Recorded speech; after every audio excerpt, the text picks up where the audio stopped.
Hai, aku Nur, bagaimana kabar kalian? Semoga baik-baik aja ya. Siapa nih yang tiap akhir bulan selalu bokek? Duitnya habis gak tahu kemana. Anak kos pasti relate banget ya.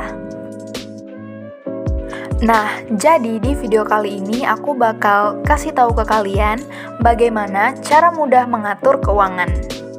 Sebelumnya, aku mau nunjukin ke kalian stationery yang aku pakai buat mencatat sampai menyimpan uang aku. Yang pertama, di sini aku ada binder A6 dengan ring 6. Di sini aku beli warna mocha. Kalau kita lihat, di sini tuh ada pocket atau kantongnya gitu. Jadi, kalian bisa nyimpan kartu, struk belanjaan, ataupun catatan lainnya. Nah, harga binder ini juga terjangkau loh. Cukup 30 ribuan aja kalian udah bisa dapetin binder yang lucu kayak gini. Untuk link produknya aku taruh di description box ya.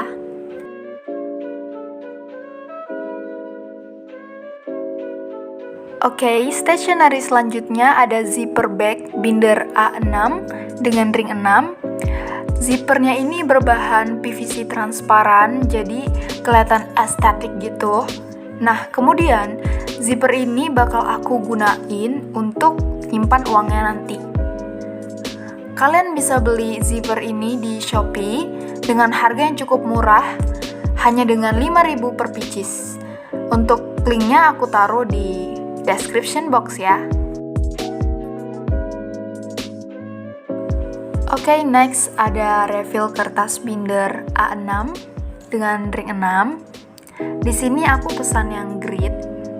Kemudian, kertas binder ini nantinya akan aku pakai untuk menulis detail pengeluaran bulananku. Untuk harganya di sini cukup murah, hanya dengan 9 ribuan aja kalian bisa dapetin satu pak refill binder dengan isi yang lumayan banyak. Kak, aku nggak punya cukup dana nih buat beli stationery-nya.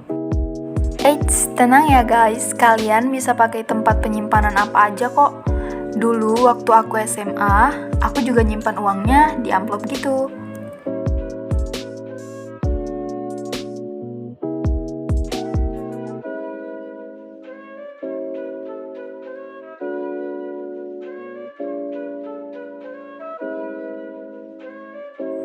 Oke, next. Hal pertama dan terpenting yang harus kita lakukan adalah membuat pos pengeluaran. Pos pengeluaran ini sangat penting karena dengan ini kita bisa melacak uang kita itu akan kita gunakan untuk apa aja dan habisnya untuk apa aja sih gitu.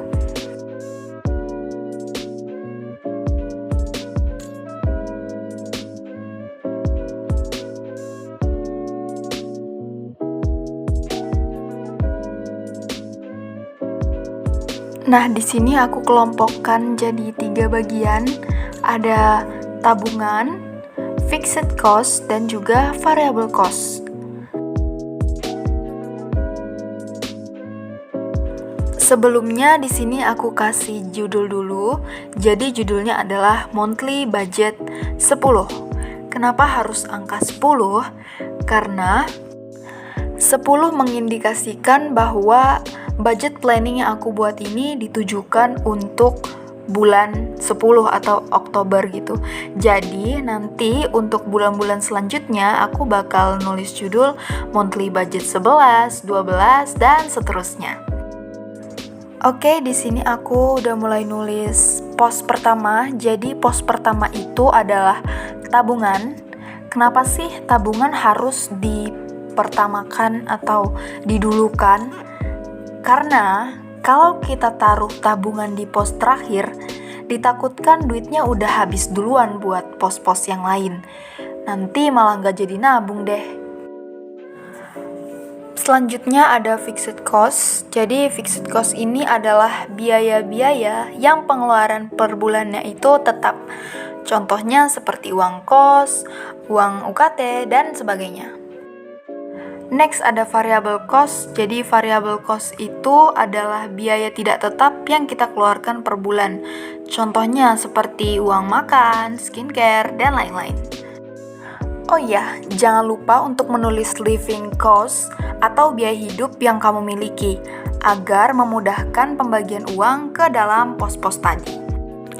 Living cost yang aku miliki adalah 1.200.000, kemudian aku masukkan 50.000 ke dalam tabungan. Jumlah uang yang kita masukkan ke dalam tabungan itu harus disesuaikan dengan living cost yang kita punya, sehingga kita tidak terlalu terbebani untuk menabung.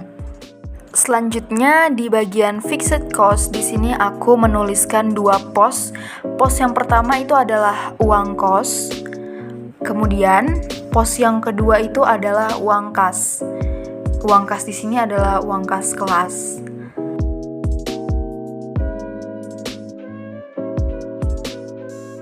Nah, kemudian di bagian variable cost ini adalah bagian yang biayanya itu berubah-ubah.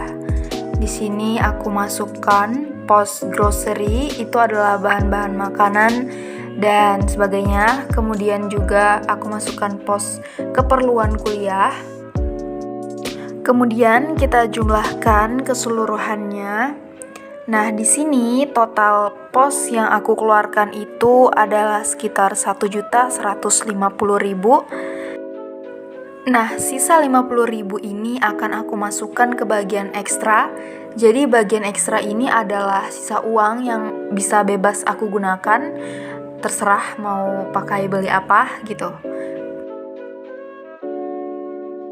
Di halaman selanjutnya aku membuat saving challenge. Jadi di sini ada total 30 kotak.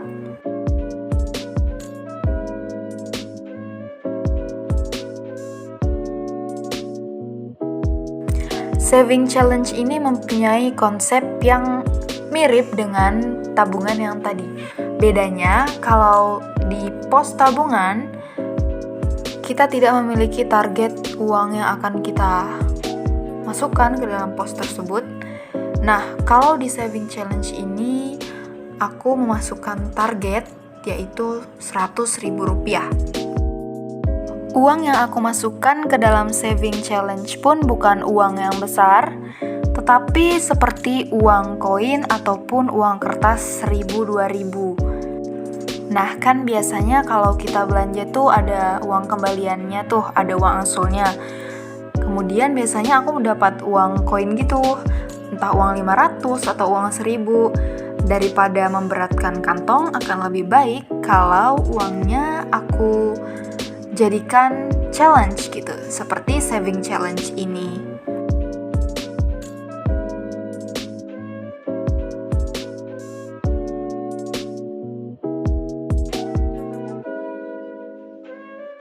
Part yang kalian tunggu-tunggu nih, bagian memasukkan uang.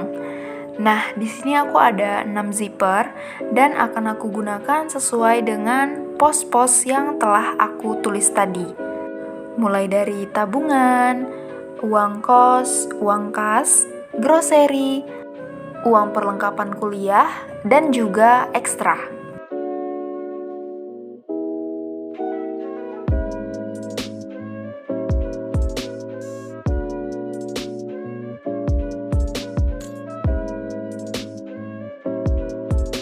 Fungsi dari budgeting ini tidak hanya sekedar melacak pengeluaran bulanan, tetapi juga untuk membatasi keinginan kita untuk menghabiskan uang.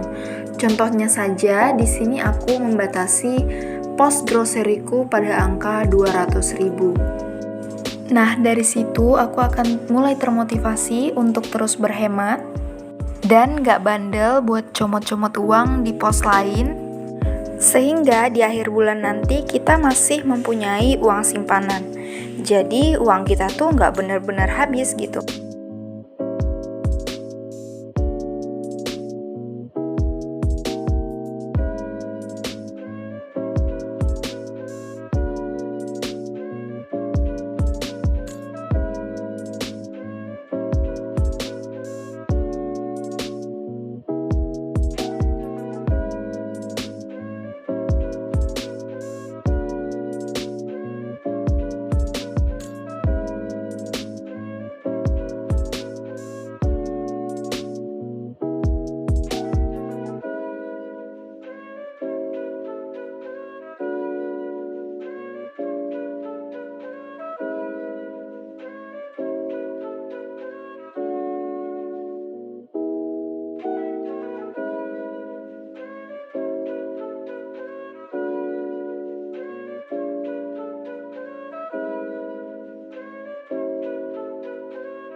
Untuk rincian pengeluarannya di sini aku menggunakan aplikasi Notion karena di Notion itu lengkap, sudah ada kategorinya,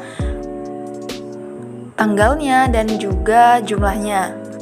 Nah, kalian juga bisa buat rincian pengeluarannya di buku tulis, binder, atau mungkin di spreadsheet. Itu semua tergantung kemauan kalian ya.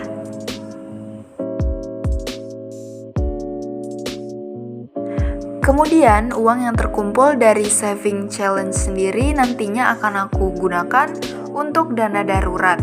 Sehingga kalau ada kejadian yang tidak kita inginkan, kita masih bisa menanganinya.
Setelah ini akan ada beberapa video yang mungkin kalian suka.